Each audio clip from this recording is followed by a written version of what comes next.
আলহামদুলিল্লাহ ওয়াসসালাতু ওয়াসসালামু আলা রাসূলিল্লাহ আম্মা বা'দ।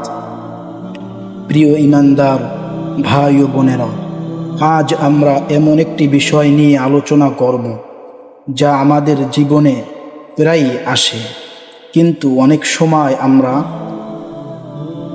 এর সুন্নাহগুলো জানি না।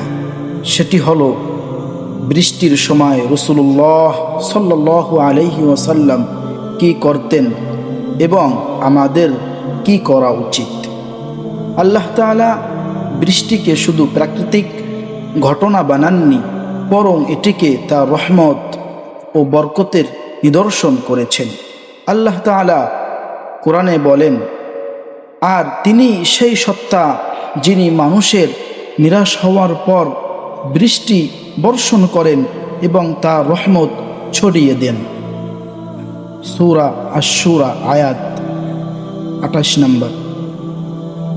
আরেক জায়গায় আল্লাহ তাআলা বলেন, আমি আকাশ থেকে বরকতময় পানি বর্ষণ করেছি। সূরা কফ আয়াত 9। এ থেকে বোঝা যায় বৃষ্টি আল্লাহর রহমত। তাই একজন মুমিনের উচিত বৃষ্টি দেখে বিরক্ত না হয়ে আল্লাহর শুকরিয়া আদায় করা।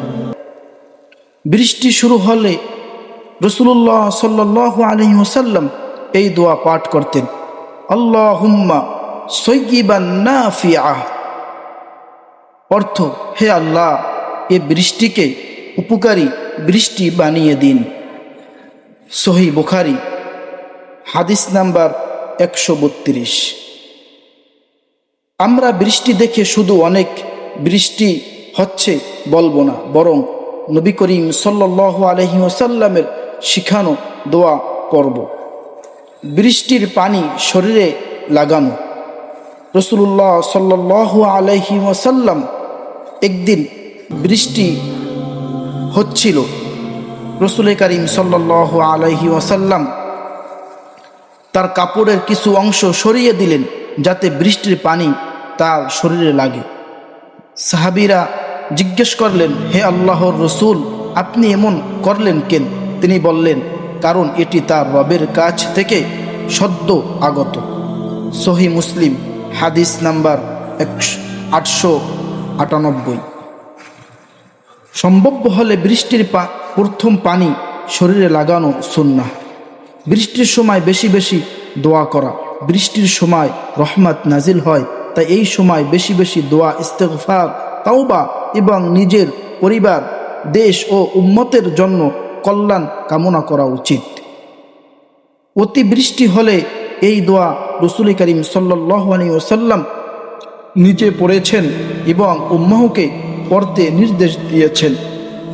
আল্লাহুম্মা হাওয়া আলাইনা ওয়ালা আলাইনা, আল্লাহুম্মা আলাল আকমালি ওয়াত-তুরাবি ওয়া বুতুনিল আউদিয়াতি ও মানাবিতিশ শাজারি।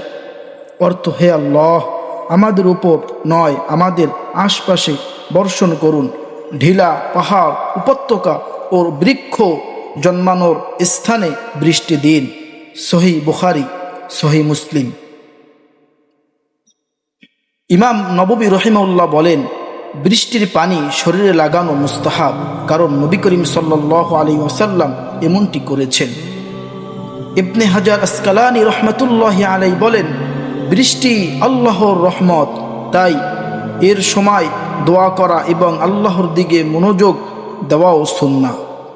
ইবনে আল কাইয়িম রহিমাহুল্লাহ বলেন, নবী করিম সাল্লাল্লাহু আলাইহি ওয়াসাল্লাম বৃষ্টির সময় আল্লাহর রহমতের প্রকাশ হিসেবে আনন্দ প্রকাশ করতেন এবং বৃষ্টির পানি শরীরে লাগাতেন।